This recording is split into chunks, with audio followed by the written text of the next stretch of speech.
Para mí es un gran gozo poder seguir con nuestra exposición de la palabra de Dios y hoy terminaremos con el capítulo 4 del Evangelio de Juan. Son los versículos del 39 hasta el 54. Y el título de lo que voy a compartir es La palabra de Dios que gobierna la vida de Samaria a Galilea. Esto es el tema. Y nos dimos cuenta que en el contexto de lo que estamos mirando, nuestro Señor se ha parado en Samaria. Esto lo que para nosotros realmente no es un gran asunto, en aquel entonces sí que llamaba la atención, porque como hemos visto y como nos hemos enterado, los judíos hacían normalmente cualquier cosa para no tener que tener ningún trato con los samaritanos que ellos consideraban como un tipo de subespecie humana. Para ellos era gente realmente repugnable y la gran mayoría de los judíos incluso prefirieron tomar en cuenta un gran desvío alrededor de ese territorio de Samaria, incluso si esto costaba un par de días más de viaje. No fue así en el caso de nuestro Señor. Entonces Él demuestra, como hemos visto en esta larga conversación con la mujer samaritana, de que Él realmente había venido a buscar lo que se ha perdido y no solamente en la casa de Israel. Vamos a escuchar cómo esto sigue, porque mientras que Jesús estaba terminando su conversación con la mujer, sus discípulos llegaron. Se sorprendieron de haber visto a Jesús entablando una conversación con una mujer y finalmente ella, al ver que ellos se estaban acercando, pues se fue para proclamar las buenas nuevas en Siquem. Jesús, mientras tanto, le da algunas instrucciones a sus discípulos sobre la comida verdadera, y no está hablando del pan que ellos acaban de comprar en la ciudad, sino estaba hablando de hacer la voluntad de Dios, que es una forma de coger fuerzas. Hacer la voluntad de Dios realmente refuerza nuestro espíritu, hasta refuerza nuestro cuerpo. Es algo que el mundo no entiende y que Jesús está enseñando a sus discípulos. Y mientras que él está enseñando, los samaritanos vuelven. Y es donde vamos a seguir leyendo, es el versículo 39 en el capítulo 4 de Juan. Y dice así: y muchos de los samaritanos de aquella ciudad creyeron en él por la palabra de la mujer, que daba testimonio diciendo: mira, me dijo todo lo que he hecho. Entonces vinieron los samaritanos a él y le rogaron que se quedase con ellos, y se quedó allí 2 días. Y creyeron muchos más por la palabra de él. Y decían a la mujer: no creemos solamente por tu dicho, sino nosotros mismos hemos oído y sabemos que verdaderamente este es el Salvador del mundo, el Cristo. 2 días después salió de allí y fue a Galilea, porque Jesús mismo dio testimonio de que el profeta no tiene honra en su propia tierra. Cuando vino a Galilea, los galileos le recibieron habiendo visto todas las cosas que había hecho en Jerusalén en la fiesta, porque también ellos habían ido a la fiesta. Vino pues Jesús otra vez a Cana de Galilea, donde había convertido el agua en vino, y había en Capernaum un oficial del rey cuyo hijo estaba enfermo. Este, cuando oyó que Jesús había llegado de Judea a Galilea, vino a él y le rogó que descendiese y sanase a su hijo, que estaba a punto de morir. Entonces Jesús le dijo, si no viereis señales y prodigios, no creeréis. El oficial del rey le dijo, Señor, desciende antes que mi hijo muera. Jesús le dijo, ve, tu hijo vive. Y el hombre creyó la palabra que Jesús le dijo y se fue. Cuando ya él descendía, sus siervos salieron a recibirle y le dieron nuevas, diciendo, tu hijo vive. Entonces él les preguntó a qué hora había comenzado a estar mejor. Y le dijeron, ayer a las 7 le dejó la fiebre. El padre entonces entendió que aquella era la hora en que Jesús le había dicho, tu hijo vive. Y creyó él con toda su casa. Esa segunda señal hizo Jesús cuando fue de Judea a Galilea. Hasta aquí la lectura de la palabra de Dios y vamos a pedirle al Señor que Él nos acompañe en este tiempo con su bendición. Señor, gracias por esta historia tan maravillosa. Gracias, Señor, que tú pasaste ese tiempo con los samaritanos muy en contra de lo que era la costumbre. Señor, tú nos enseñas con esa historia que realmente a ti te importa la salvación de la gente y no las reglas de una sociedad que realmente no estaba siguiendo tu voluntad. Ayúdanos, Señor, a tener ese corazón de pastor que tú tienes. Y Señor, ahora te pedimos con esta sencilla y humilde exposición de la palabra de Dios que tú bendigas su palabra. Señor, tu palabra es vida, tu palabra da vida. Y lo que tú dices, Señor, es algo que puede cambiar una vida humana de forma completa. Y eso te lo pedimos en tu nombre, Señor. Amén. Esto es la historia de Jesús que realmente está siguiendo a sus propios principios. Incluso a sus propios principios que de momento se estaban centrando en la casa de Israel. Pero los samaritanos también formaban parte de la casa de Israel, aunque ellos vivieron en una habitación poco presentable. Los propios judíos les habían relegado a un segundo lugar.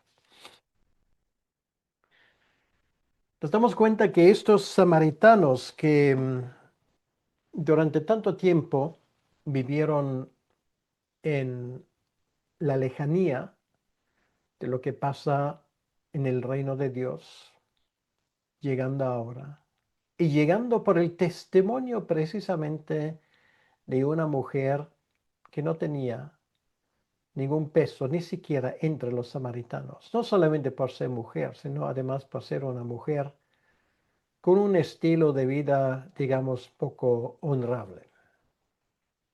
Y sin embargo, nos damos cuenta una vez más cuando el Espíritu de Dios actúa, actúa de una forma poderosa y contundente.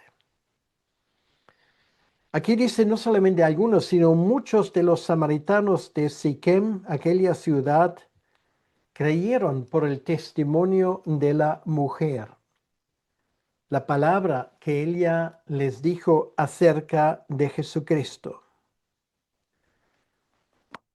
Y su testimonio se centraba en lo que para ella era extraordinario. Me dijo todo lo que he hecho. Realmente ella se daba cuenta que delante de este hombre que ella ya estaba considerando como el Mesías prometido, toda su fachada, incluso su fachada religiosa, no sirvió para nada. Él podía ver detrás de la fachada, él sabía, él leía a esa mujer como un libro abierto, sabía perfectamente de su vida. Y aún así, no la desprecia. Y esto es precisamente porque habrá otros que también sabrían mucho de la vida de esa mujer, pero esto solamente aumentaba su desprecio hacia esa pobre criatura marginada por completo.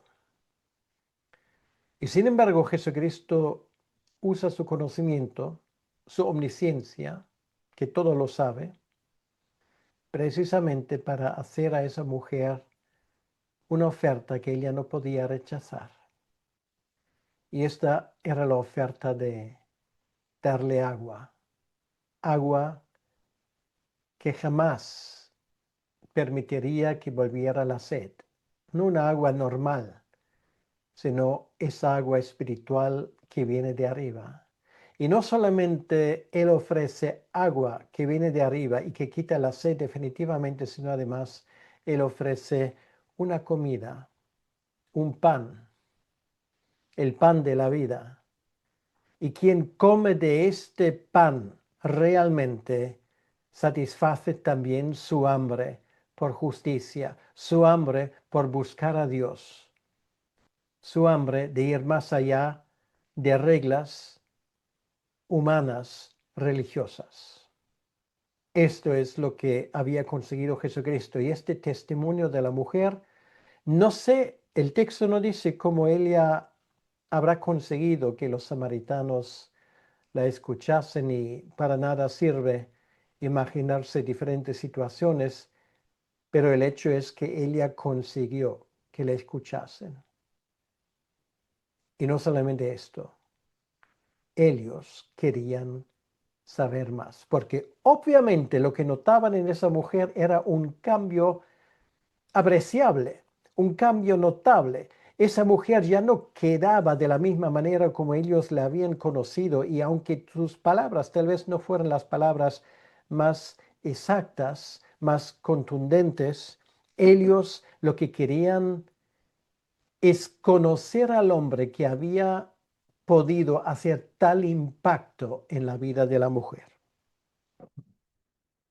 Entonces ellos vienen, como nos dice el versículo 40,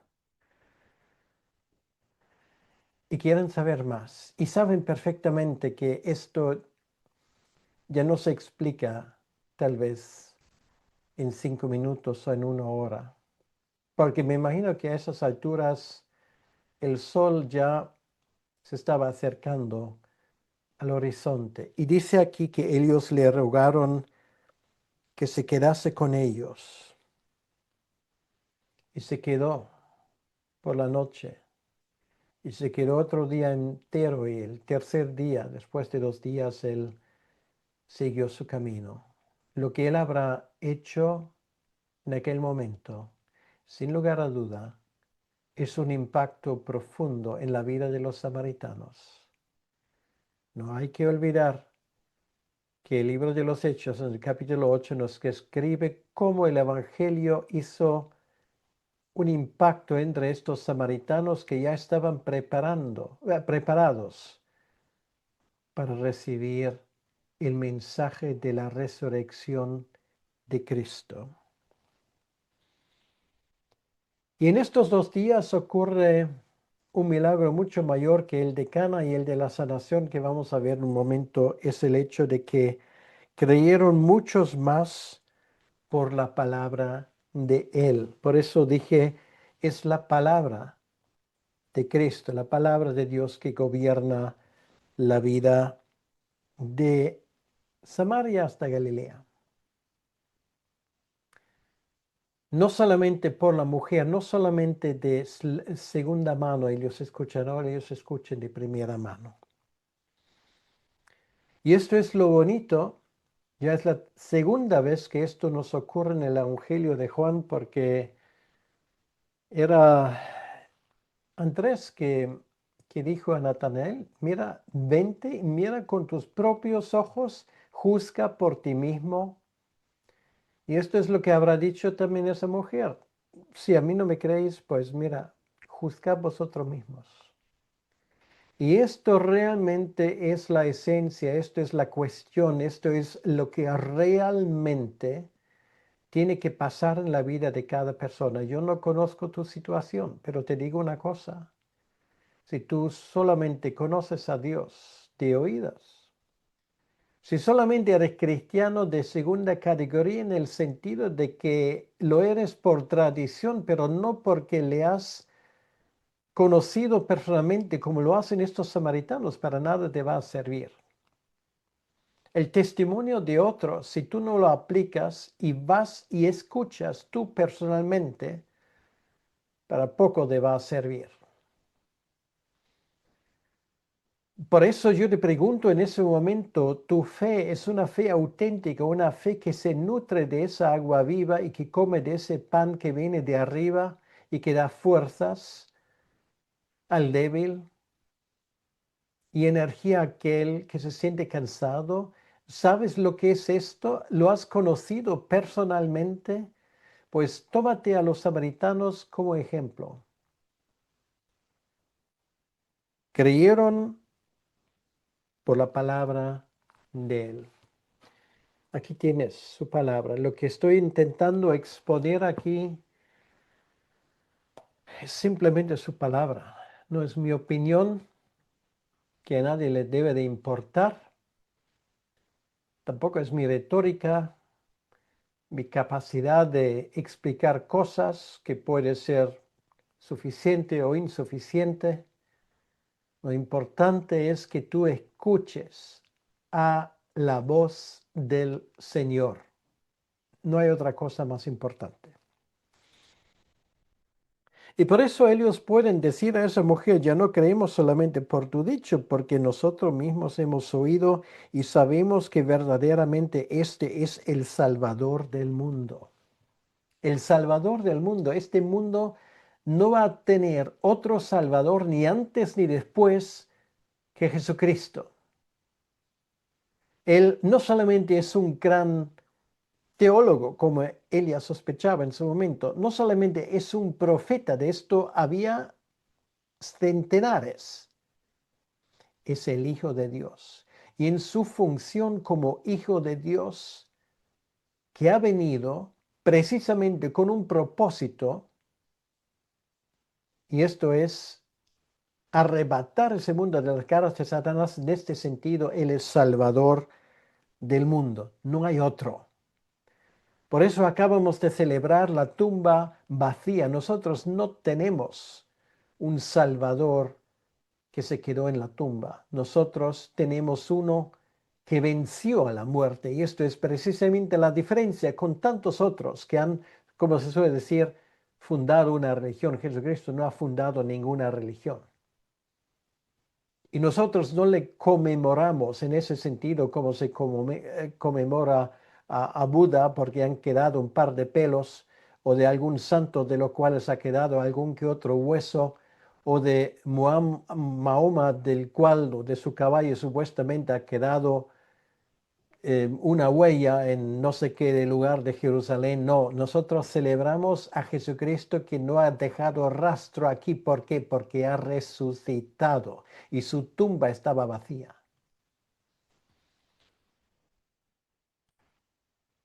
2 días después, dice el texto, él sigue su camino, sale de allí y se va a Galilea. En Galilea, de donde él había crecido, no hay que olvidar que Jesucristo creció en la pequeña ciudad, más bien en un pueblo que se llamaba Nazaret, donde él trabajaba durante mucho tiempo en el negocio de su padre. Pues allí mismo en Nazaret la gente le conocía. Y ese es el problema. Cuando la gente cree conocerte, se vuelve más escéptico. Y esto tal vez es entendible en el caso de una persona como yo, por ejemplo. Lógicamente, las personas que más me conocen, pues saben perfectamente, por propia experiencia, que yo tengo, como cualquier persona,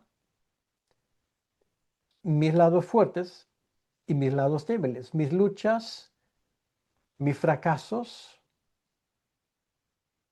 Y en ese sentido, ellos saben perfectamente lo que pueden esperar de mí y lo que no.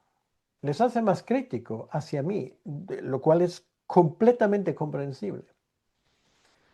Ahora, si aplicamos como los nazareños, en su momento, este mismo patrón a Jesucristo nos equivocamos, porque Él no es cualquiera.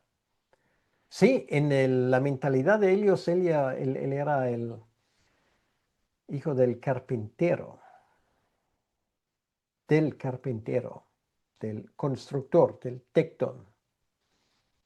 Y ellos creían conocerle, pero parece que no tenían ni idea.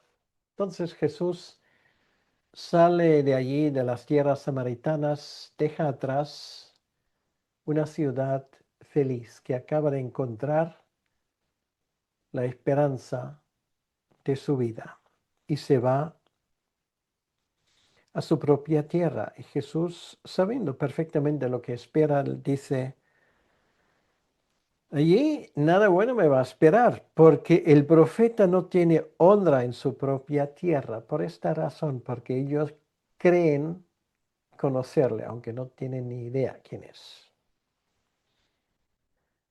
Y así pasa la frontera de la comarca de Galilea, ahora se encuentra precisamente en el lugar del rey Herodes Antipas. Y dice que los galileos recibieron habiendo visto todas las cosas que había hecho en Jerusalén. ¿Cómo se enteran ellos? Bueno, porque Jesús lo hizo durante alrededor de una fiesta. Por eso había muchos peregrinos que vinieron de Galilea y dijeron, bueno, cuando esté la próxima vez, pues pasa por su pueblo a ver si nos da una función especial. A ver si saca los mejores trucos de su repertorio para que nosotros podamos estar orgullosos de uno de los grandes hijos de nuestra ciudad, de esa Nazaret tan despreciada en la noción y la memoria colectiva de los israelitas. Entonces Jesús, antes de llegar a Nazaret, pasa por Cana, que está en el camino, y es donde él hace relativamente poco había hecho este primer milagro. Como dice Juan de su ministerio, ese milagro tremendo de convertir el, el vino, el agua en vino. Está pasando por ahí, todavía no ha llegado a Nazaret, que sería ya prácticamente la siguiente aldea, siguiente pueblo. Ahí en Cana, pues, le espera alguien. Le espera un enviado de un alto oficial del rey Herodes Antipas, que es el tetrarca, el que gobierna en Galilea. Por cierto, el mismo que en su momento también estaba en Jerusalén queriendo ver un milagro de su parte. Por cierto, el mismo que iba a decapitar a Juan el Bautista. Él era el rey allí. Y había allí en Capernaum, que era la ciudad más importante de la comarca, un oficial del rey. No sabemos exactamente qué función tenía, pero obviamente era un hombre, por todo lo que sabemos, judío, de, de alta categoría. Pues él tenía un problema. Su hijo estaba enfermo. El texto no nos dice con exactitud cuál era exactamente el problema que tenía, pero obviamente estaba en peligro de muerte. Y ese padre sabía que todo el dinero el que él tenía no era suficiente para poder pagar ningún médico ni devolverle esa salud que había perdido. A él le llegan las noticias de que Jesús está llegando y posiblemente los 2 días que Jesús se demoró en Sicar, en Samaria, le daba más tiempo a este oficial a reaccionar y sabiendo el camino, porque Jesús tenía que pasar por Cana para pasar por Nazaret para luego pasar por la ciudad de Capernaum. Él em, le manda un mensaje a Jesús. Por favor, ayúdame. Ayuda a mi hijo.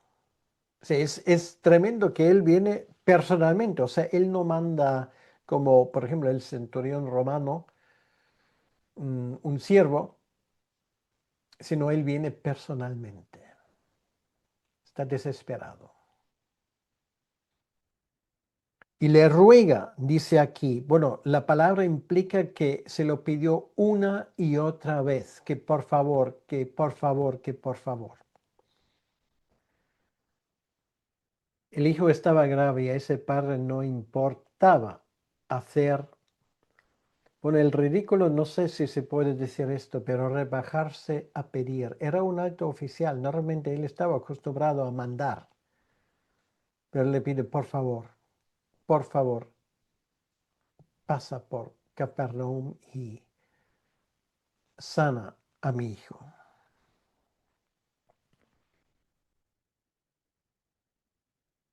La respuesta de Jesucristo en el versículo 48, una vez más, puede sorprender,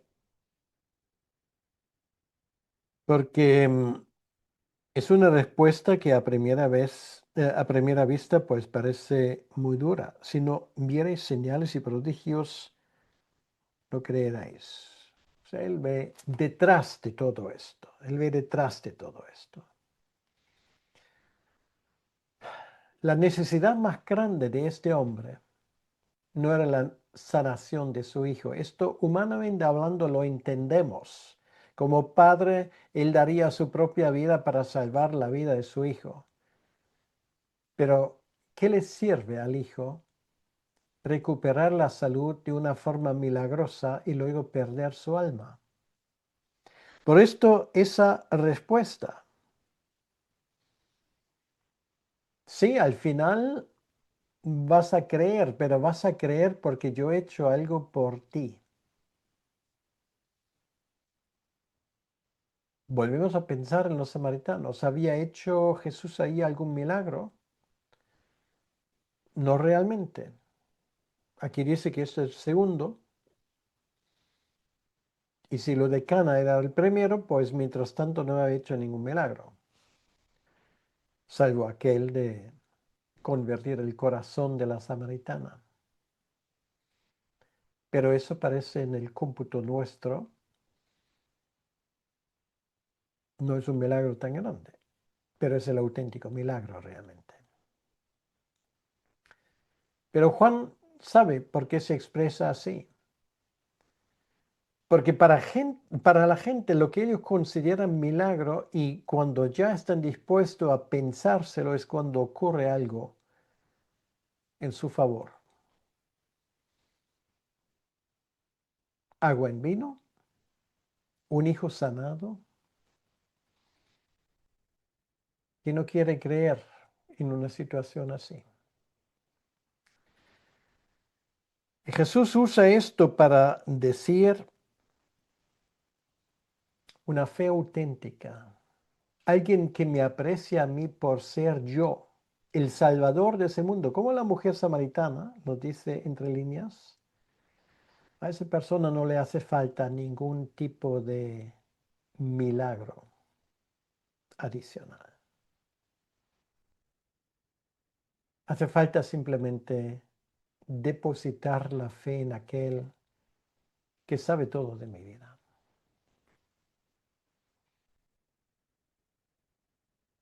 Mientras que Jesús está explicando este pensamiento, pues ese padre desesperado dice, sí, sí, todo lo que tú quieras, pero por favor, te lo pido de nuevo, ven a mi casa porque mi hijo está a punto de morir.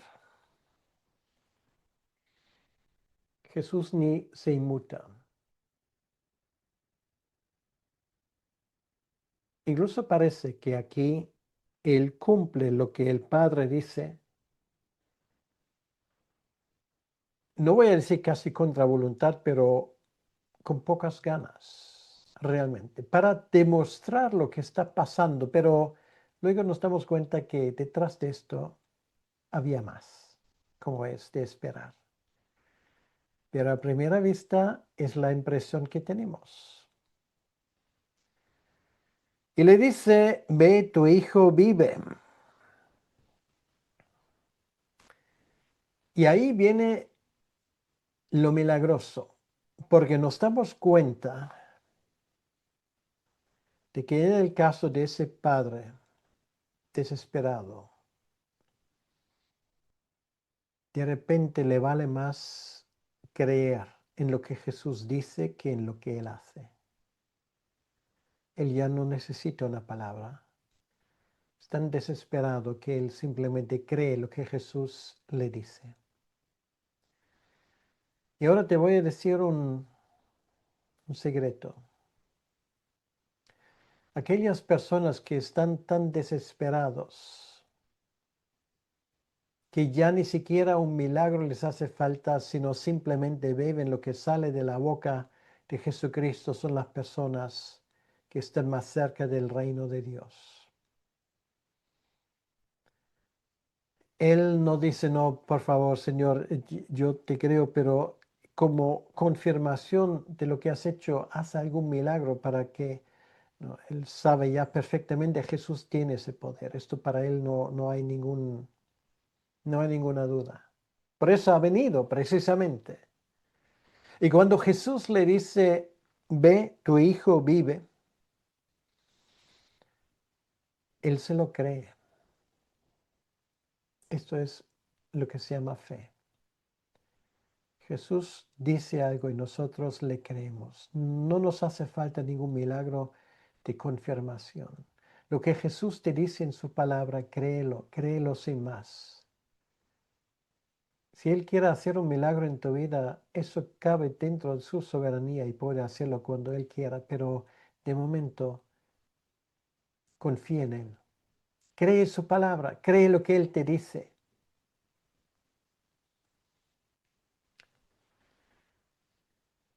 El hombre con esto da la vuelta. Era un hombre poderoso, el oficial importante del rey Herodes el tetrarca. Y se da la vuelta y baja la montaña.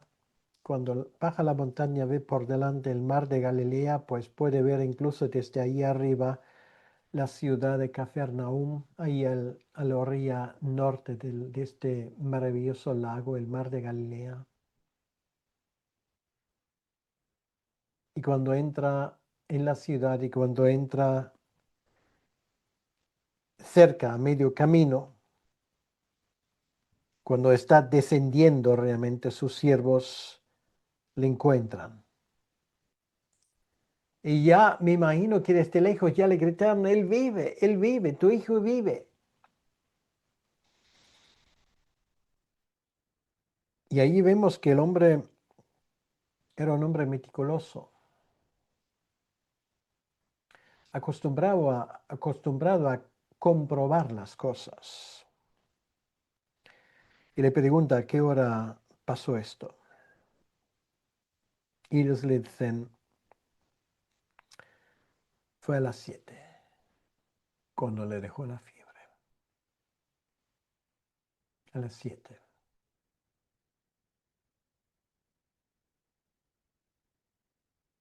Es decir,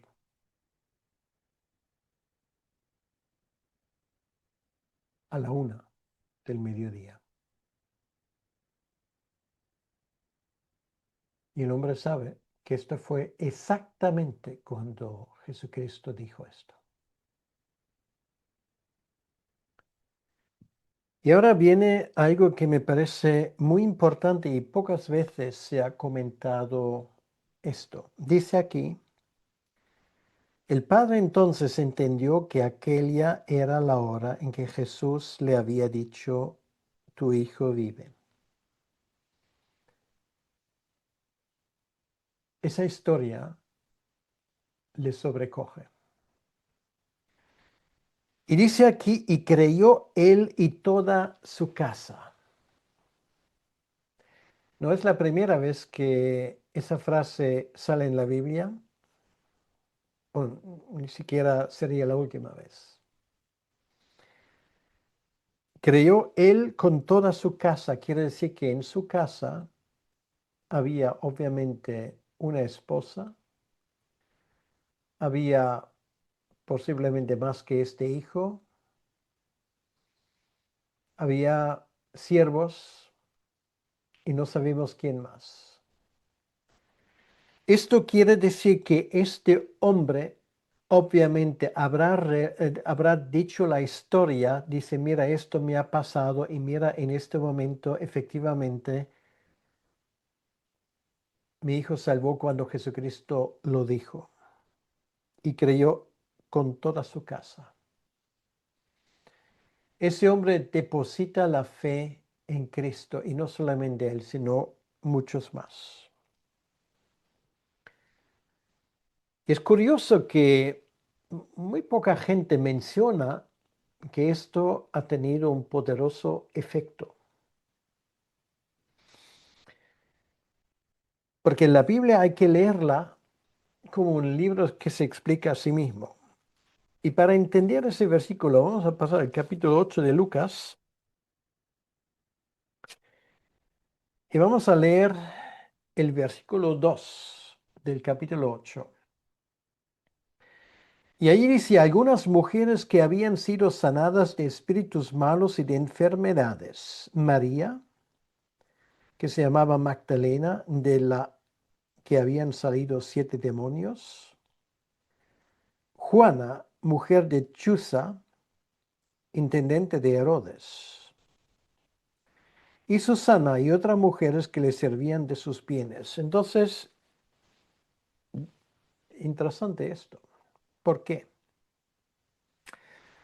Es interesante porque allí se menciona a Juana, que era la mujer de Chuza, intendente de Herodes, quiere decir un oficial alto de Herodes. Entonces, ¿qué crees tú? ¿Cuántos altos oficiales de Herodes se habrán convertido?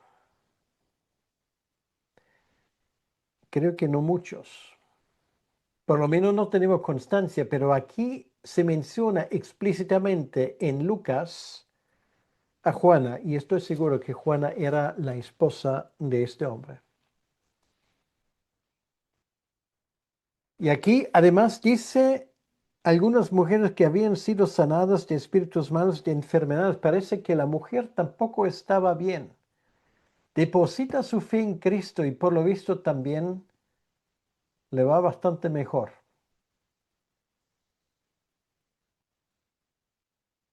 Y luego le servían con sus bienes. Quiere decir, no solamente se convierte toda una casa, sino también se convierte el bolsillo. Quiere decir que a partir de este momento la casa de este hombre, en este caso a través de la mujer, obviamente con el consentimiento de su esposo, apoyan el ministerio de Jesucristo, porque a veces uno se pregunta, ¿cómo es posible que una mujer chusa en este caso pues haga esto sin que el esposo lo sepa o tal vez no estaba de acuerdo? Pues yo tengo la sensación de que sí que estaba de acuerdo. ¿Y de dónde viene ese conocimiento de Herodes de tantas cosas que Jesús había hecho, de los milagros? Claro, puede ser que la gente lo hablaba, pero él obviamente tenía gente en su entorno. La casa de Chuza, así se llamaría el hombre, que allí en Juan capítulo 4 quedaría en el anonimato. Posiblemente más que una ocasión le habrán dado testimonio a Herodes. Y esta mujer, Juana, la esposa de Chuza, que en mi opinión es el que aquí es el protagonista de esa historia, la encontramos de nuevo en el capítulo 24, versículo 10 del mismo evangelio. donde dice era María Magdalena y Juana y María, madre de Jacobo, y las demás con ellas quienes dijeron estas cosas a los apóstoles. ¿Por qué? Porque era ella una de los que se fue a la tumba. Ella y también José de Arimatea, que puso la tumba, tenían dinero suficiente para costear toda esa cantidad de especies que era necesario para el entierro de Jesucristo. Historia muy interesante, ¿a que sí? Y nos damos cuenta de una cosa, que el reino de Dios se está extendiendo y da igual si es entre los samaritanos o en la casa de un oficial de Herodes el tetrarca que estaba desesperado. Jesús busca gente así. Y ahora tal vez Él te habla a ti. Tal vez hoy es tu día. Tal vez hoy tú figuras entre aquellos cuya hora ha llegado de entregar tu vida a Jesucristo. Yo en este momento te animo, piensa en esa historia. Piensa en lo que resultó de todo esto y entrega tu vida al Señor. Y para aquellos que ya le conocen, lo que quiero decir es que no es magnífico como el Señor está hablando. ¿Cuál es el denominador común de todo lo que hemos leído? La palabra de Jesucristo es suficiente. A nosotros no hace falta ningún milagro, porque el mayor milagro que ha pasado es la encarnación de Jesucristo, su muerte por nosotros, su resurrección y su ascensión a la derecha del Padre, de donde Él ahora está gobernando este mundo. Esto es el Evangelio poderoso del reino de Dios que va avanzando. Y de la misma manera, ahora en ese momento, tal vez tú que me estás escuchando, estás en una situación donde tú puedes con tus medios hacer mucho bien en el reino de Dios. Si tu vida está bien entregado al Señor como la de Juana y de Chuza, pues entonces haz todo lo posible para que el evangelio corra. Tal vez no eres uno de los mayores evangelistas, pero tal vez tienes los medios a tu disposición para apoyar la obra de Dios. Hazlo. Hazlo. Haz lo que sea necesario, pero ocúpate dentro de este reino. Trabaja para su extensión. Dedica tu vida a esto y no descanses hasta que hayas hecho todo lo posible con la ayuda de Dios para que este evangelio avance. Que quiera Dios que sea así. Vamos a orar. Señor, gracias te damos una vez más por esta historia que acabamos de escuchar. Te pedimos, Señor, que tú bendigas a los que ahora han escuchado. Y te pedimos, Señor, que tú hables a través de tu palabra para tu honra y para tu gloria. Esto es nuestro deseo y nuestra oración en tu nombre. Amén. Que Dios te bendiga.